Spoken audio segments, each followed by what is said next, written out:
My name is Kimo Ayun. I am the Associate Dean of the College of Arts and Letters, and on behalf of the planning group, I'd like to welcome you here today.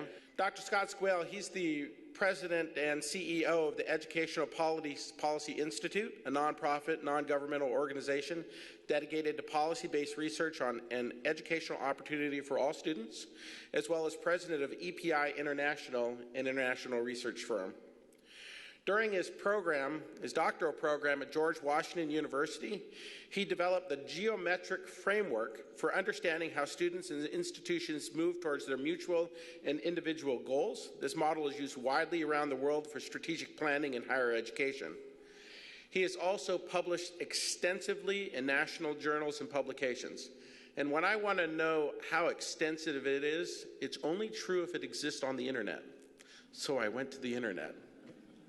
And I put his name in there, and it kept coming over and over and over. And then I went to Google Scholar, and I said, well, are other people talking about what he's doing? And just looking at the first 3 articles that comes up on Google Scholars, those 3 articles have been cited over 500 times by other people writing articles. So not only is he researching and writing a lot, but other people's paying attention to that. He currently serves on the Research Advisory Board of the National Action Council on Minorities in Engineering, the AVID Post-Secondary Advisory Board, the Council for State Governments National Advisory Council on Post-Secondary Education Access, and the Board of Directors of St. Louis-based Student Resource Services. He travels a lot. I want to be his friend, so he will take me with all of his miles that he gets on vacations around the world. Get. Please join me in welcoming Dr. Watson Swail.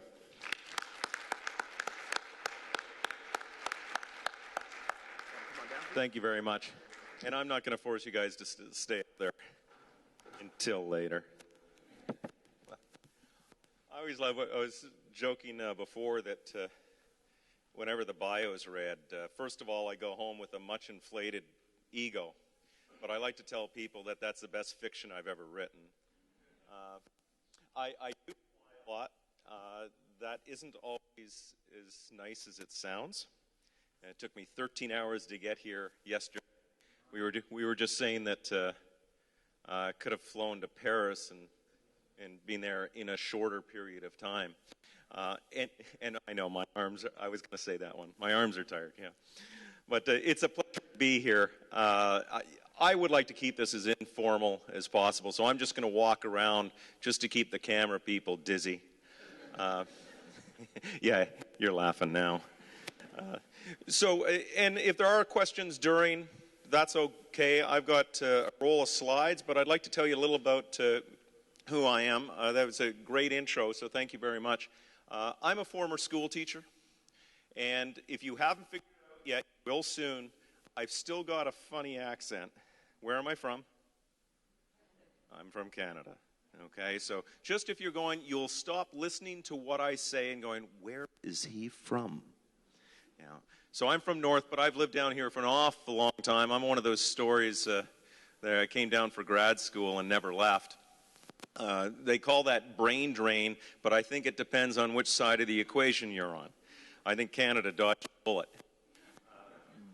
But it opened up what I was able to do, and I've worked with the College Board, which you know, AP, SAT, PSAT, a lot of other companies, Menlo Park-based SRI International, and around 11 years ago I started the Educational Policy Institute in Washington, D.C. to focus on high-level research that relates to policy.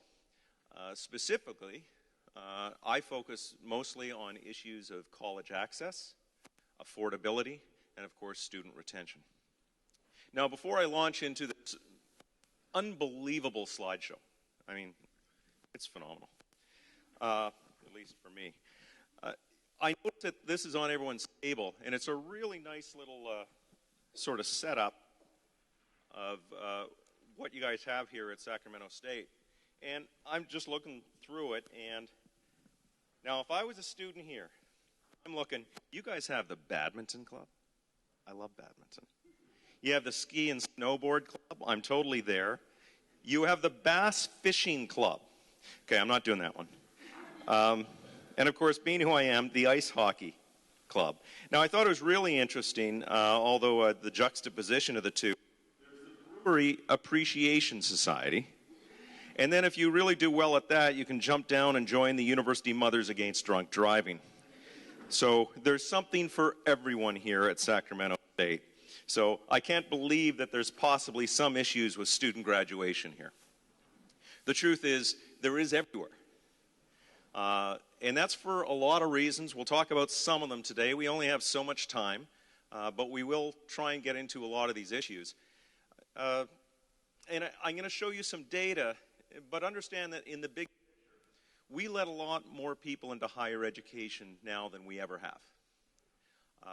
And as I'll show you, our graduation rates have basically been stagnant.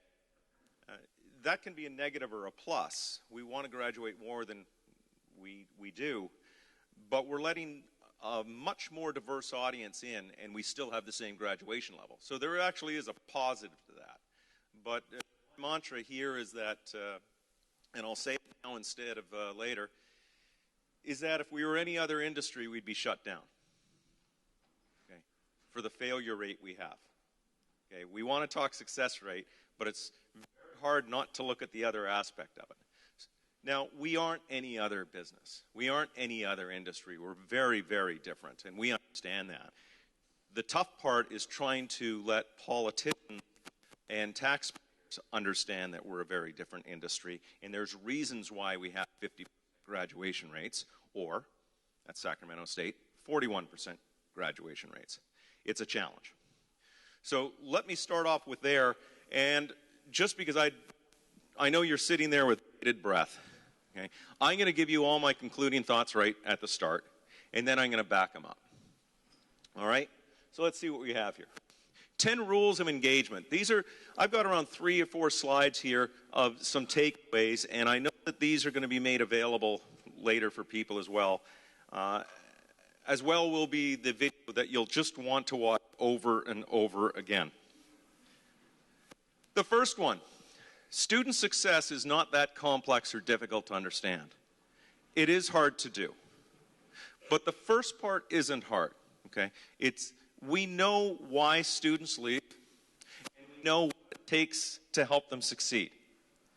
It's just hard to implement those things on a large campus. Not so easy on a small campus. It's easier on a small campus than a big campus. Student success only happens when everyone is on board to make it happen. That sounds like a wonderful, warm, cozy thing to say, but it's true. When people don't get on the bandwagon, it's very difficult to make institutional change happen. Student success does not happen in a silo. It happens as a collective. Student success does not always require an influx of fiscal capital to make it work. It always requires a constant influx of human capital. Now, fiscal capital is a nice thing to have. Okay? I'm not saying that it's not a good thing to have, but you have to have HR. You got to have people who are willing to invest in it. And that's faculty, that's staff, that's students. Student success is an attitude, a belief, a way of operating. It is not a strategy. It is how we perceive and do our job. Okay? And that goes, I'd say, we hire for success. I don't think I've got this in one of them. We may have it because some places like to hear it or not, but we hire for success and fire for success. That it's a lot harder to do the second one. But it's very important when you're hiring staff, especially those who are going to be around for a long time. 6, student success only happens when students buy into it, when staff and faculty buy into it. It starts with policy and ends with action. What I mean, I'm using the term, and I know this is cutting in and out a little bit, so I hope it's not too distracting. But there's always levers that have to be pushed. When something happens with a particular student, either some lever gets pushed that someone acts on it, or we lose the student. That's kind of the way I put it. There's a lever to be pushed. And I don't know if there's a pointer or not on this. Is that a pointer? That red thing? I'm scared to touch it. Okay, good. I didn't know. It could have blown the whole thing up. Coffee break. But with any lever, we'll talk about this a little later, what is it that enables us to press that lever? Is it because we happen to see it right in front of our face and we know what to do? There has to be something in institutional policy that automatically makes sure something kicks in. Otherwise, we win some and we lose some, just because we happen to be in the right place to help save someone. So it starts with policy. Student success does not happen by osmosis. It does not happen by only believing it. It is overtly intentional. It requires forward thinking to ensure that solutions happen automatically for students, not by accident, not by chance. It is not a first-year experience. The Sacramento State do first-year experience? Of course you do. Everyone does first-year experience now. Okay? It's a 2-year, 4-year, and 6-year experience for students. You may have heard of John Gardner, who kind of created first-year experience. He's a fabulous guy. He's a really wonderful person, interesting speaker as well. He'll be the first one to agree with that. A lot of institutions, I think, buy into the first-year experience and say, check it off, we're done. Okay? Then why here do we have an 80% fall-to-fall freshman retention rate and a 41% graduation rate? Okay. They're coming back. 4 out of 5 students are coming back to Sacramento State after finishing and completing the first year. But they're not last until degree. It's not just a first-year issue. Student success is an investment of culture, of understanding, of compassion, of caring. It is a service-oriented ethos. Okay? That's what we're doing here. Okay? We're here because of students, and we're going to talk to students at 2 o'clock today. That's what we're here for. And it's interesting because we can forget. It's easy for us to forget what we're doing I was going to say our little jobs. They're never little. But we do things that, in some cases, don't always deal with students. And we can forget what it's like to be a student.